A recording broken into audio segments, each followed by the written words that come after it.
नमस्कार दोस्तों। Study club पर आपका स्वागत है। मैं आज आपको क्लास 10 के बायोलॉजी पढ़ाने आया हूँ। इस चैप्टर का नाम है जैव प्रक्रम। मैं आपको आज सिंपल भाषा में बताना चाहता हूँ कि जैव प्रक्रम क्या है। अगर मैं सीधा सीधा बोलूँ, वे सभी क्रियाएं जो किसी जीव को जीवित रखने के लिए ज़रूरी होती है उसे जीवन प्रक्रियाएं कहते हैं। उसे ही हम जैव प्रक्रियाएं कहते हैं, जैव प्रक्रम कहते हैं। तो जैव प्रक्रम के लिए क्या क्या चीज़ ज़रूरी है? जैव प्रक्रम के लिए पोषण, श्वसन, वहन और उत्सर्जन जरूरी है। पोषण की बात अगर मैं करूं तो भोजन को प्राप्त करना और फिर उसे पचाना और उस पचे हुए भोजन से ऊर्जा की प्राप्ति करना, उसका उपयोग करना पोषण कहलाता है। पोषण के आधार पर जीवों को दो समूह में बांटा गया है। एक है स्वपोषण और एक है विषम पोषण। पोषण का वह तरीका जिसमें जीव अपने आसपास के वातावरण में, इस तरह की बात लिखी गई है, मैं आपको सीधा सीधा बताता हूँ कि स्वपोषण स्वपोषण में जो स्वपोषी पोषण होता है उसमें जीव अपना भोजन खुद बनाते हैं। जो अपना भोजन का खुद संश्लेषण कर सकते हैं उसे स्वपोषी कहते हैं। जैसे पेड़, हरे हरे जीव जिनके ऊपर क्लोरोफिल होती है उसे स्वपोषी कहते हैं। वो सूर्य की रोशनी, कार्बन डाइऑक्साइड, जल, इन सब के साथ कंबाइन कर ग्लूकोज बना सकता है और इन्वायरमेंट में ऑक्सीजन छोड़ सकता है। विषमपोषी विषमपोषी जो जीव भोजन के लिए दूसरों जीवों पर निर्भर रहता है उसे विषमपोषी पोषण कहते हैं। वो अपना भोजन खुद नहीं बना सकता बल्कि अन्य जीवों से भोजन प्राप्त करता है। समझ आ रहा है ना बच्चों आप लोगों को? ये एग्जाम प्रोस्पेक्टस से बहुत इंपॉर्टेंट है।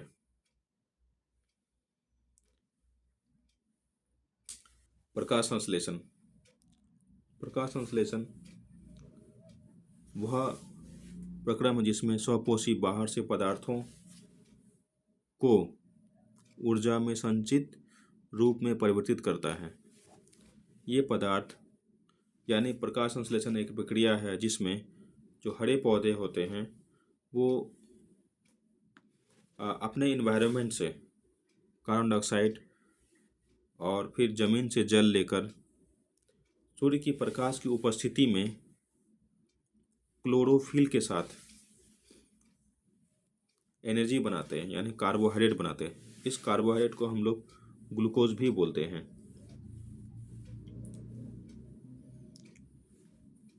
तो देख पा रहे हैं यहाँ पे C6CO2 + 12H2O, ये दोनों मिलाकर क्लोरोफिल की उपस्थिति में सनलाइट के साथ में कंबाइन हो जाते हैं और फिर केमिकल रिएक्शन कर यहाँ पे ग्लूकोज बनाते हैं और इन्वायरमेंट ऑक्सीजन छोड़ते हैं और फिर जल भी रिलीज करते हैं।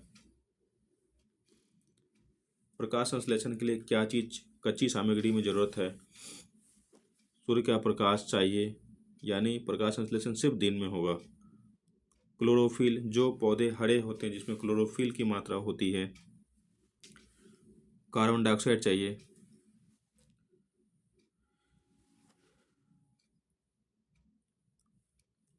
जल स्थलीय पौधे जड़ों द्वारा मिट्टी से जल अवशोषण करते हैं। जो पौधे जमीन पर होते हैं उन्हें पानी चाहिए और वो पानी जड़ों द्वारा मिट्टी से प्राप्त करते हैं। प्रकाश संश्लेषण के दौरान निम्नलिखित में से कौन सी घटनाएं होती है? तो प्रकाश संश्लेषण द्वारा प्रकाश ऊर्जा को अवशोषित कर लिया जाता है। प्रकाश ऊर्जा को रासायनिक ऊर्जा में रूपांतरित किया जाता है और रूपांतरित करने के बाद हाइड्रोजन और ऑक्सीजन में तोड़ दिया जाता है। कार्बन डाइऑक्साइड का कार्बोहाइड्रेट में अपचयन किया जाता है, यानी कार्बन डाइऑक्साइड को तोड़कर कार्बोहाइड्रेट में बदला जाता है। स्टोमाटा क्या है? जो पत्ते होते हैं, पत्तों के पीछे साइड में आप देखेंगे खुदरे खुदरे भाग होते हैं, उस खुदरे भाग को हम लोग स्टोमाटा बोलते हैं। और इसी स्टोमाटा द्वारा प्रकाश संश्लेषण के दरमियान में पत्ते के पिछले वाले हिस्से से गैस का आदान प्रदान होता है, जो बहुत सारा जल बन जाता है प्रकाश संश्लेषण के समय में। तो वो जल रंध्र के द्वारा निकल जाते हैं। रंध्र पत्ती की सतह पर सूक्ष्म छिद्र श्वसन पौध गैसों के विनिमय और वाष्पोत्सर्जन के लिए खुलते बंद होते हैं। जब प्रकाश संश्लेषण होता है तो ये स्टोमाटा खुल जाते हैं। शाम होते ही जब प्रकाश संश्लेषण होना बंद हो जाता है तो ये स्टोमाटा बंद हो जाता है। अब हम पढ़ेंगे विषमपोषी। इसको इंग्लिश में बोलते हैं हेटरोट्रोपिक। आपको ये याद रखना है। विषमपोषी पोषण, इसमें क्या क्या है? प्राणी संपोषण, मृतजीवी पोषण, परजीवी पोषण। प्राणी संपोषण, इसमें जीव संपूर्ण भोज्य पदार्थ का आंतरण करते हैं तथा उनका पाचन शरीर के अंदर करते हैं। इसमें जीव संपूर्ण भोज्य पदार्थ का आंतरण ग्रहण करते हैं तथा उनका पाचन शरीर के अंदर करते हैं। जैसे अमीबा और मानव। मनुष्य भोजन को खा लेता है फिर उसको अंदर में पचाता है, ये प्राणी संपोषी हो गया। मृतजीवी में क्या होता है कि जो सड़ा गला जो भी पदार्थ होता है उसके ऊपर आप देखेंगे कि मशरूम का पौधा उग जाता है। तो मशरूम का पौधा जिस सड़े गले जगह पे उगता है, इस प्रकार के पोषण को मृतजीवी पोषण कहते हैं। परजीवी क्या हो गया? परजीवी पोषण, अन्य जीवों के शरीर के अंदर या बाहर रहकर उनको बिना मारे उससे भोजन प्राप्त करना परजीवी पोषण हो गया। अमरबेल का आपने देखा होगा, बेर के पौधों एक लताएं होती है बहुत सारी, जो पौधे को ख़त्म नहीं करती है बल्कि उसके साथ रहकर भोजन को प्राप्त करती है। और हमारे और आपके बालों में जो जू होते हैं, जो जिसको ढीला बोलते हैं, वो और फीता कृमि, ये पेट के अंदर होता है।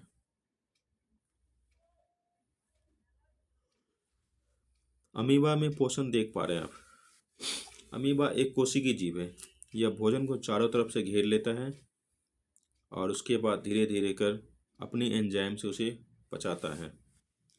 ये बहुत इम्पोर्टेंस है, आप इसे अच्छे से देखें और एक दो बार घर में रिवाइज करें। पैरामीशियम में पोषण, पैरामीशियम में जो पोषण होता है, पक्षाभ्य जो आप यहाँ पढ़ पा रहे हैं, पक्षाभ्य मतलब एक टाइप का उसको बोलेंगे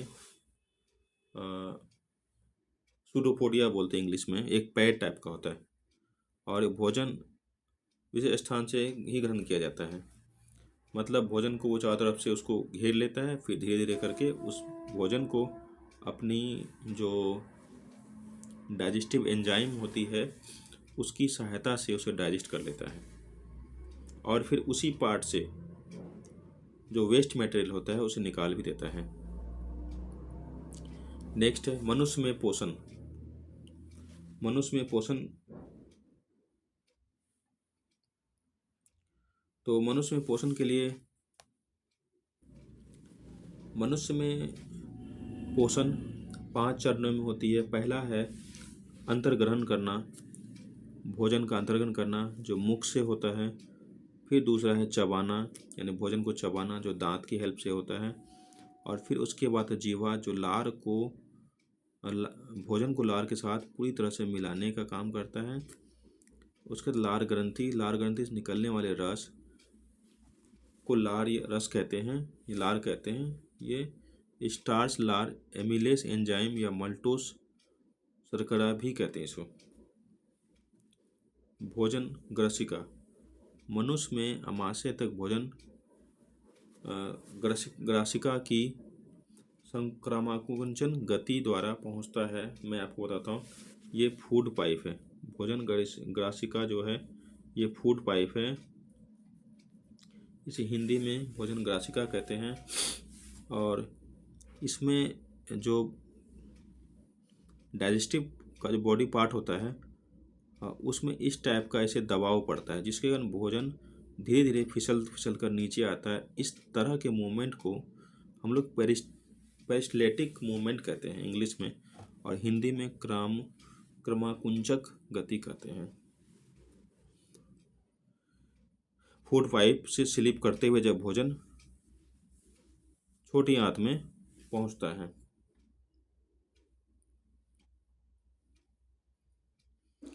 पहले अमाशय में पहुंचता है और उसके बाद फिर अमाशय से भोजन ग्रास नली से फिसलते हुए अमाशय में पहुंचता है। अमाशय में यहाँ जो अमाशय होता है एक टाइप का बैग टाइप का होता है। यहाँ भोजन कुछ समय तक रहता है। अमाशय से निकलने वाला जो रस होता है उसको जठर रस बोलते हैं हम लोग। जठर रस में हाइड्रोक्लोरिक एसिड होता है, HCl होता है, और पेप्सिन एंजाइम होता है, पेप्सिन होता है, और म्यूकस होता है यहाँ अमाशय में। तो HCl जो होता है ये हाइड्रोक्लोरिक एसिड बहुत ही पावरफुल होता है। ये जो खाना के साथ में बैक्टीरिया आता है उसको ख़त्म कर देता है। पेप्सिन प्रोटीन को पचाने का काम करता है। जो आपने खाना खाया उसमें साथ जो प्रोटीन आया है उसको डाइजेस्ट का काम पेप्सिन करेगा। म्यूकस जो है ये इतना पावरफुल हाइड्रोक्लोरिक एसिड से अमाशय की स्किन को बचाता है ताकि वो डैमेज ना हो जाए। उसके बाद भोजन पहुंचता है छोटी आंत में। छोटी आंत में यहाँ पे जो दिया हुआ है क्षुद्रांत लिखा हुआ है, इसको छोटी आंत स्मॉल इंटेस्टाइन बोलते हैं हम लोग, स्मॉल इंटेस्टाइन। भोजन पहुंचता है स्मॉल इंटेस्टाइन में। यहाँ पे पूरी तरह से भोजन पचता है। यहाँ 3 रस मिलते हैं पचाने के लिए। पित्त रस मिलता है, जो पित्त रस यकृत से आता है, और फिर अग्नाशय रस मिलता है, और फिर आंत रस। सभी प्रकार के भोजन जैसे कार्बोहाइड्रेट, प्रोटीन, वसा का पाचन पूरा हो जाता है छोटी आंत में। फिर उसके बाद पचे हुए भोजन को रक्त से मिलाने की प्रक्रिया अवशोषण यही होती है छोटी आंत में। जो बच्चों जो भोजन पच गया, पचने के बाद भोजन से जो भी पोषक तत्व मिलते हैं वो सभी ब्लड में मिलना है, जरूरी होता है। वो सभी प्रक्रियाएं क्षुद्रांत में यानी छोटी आंत में ही होता है।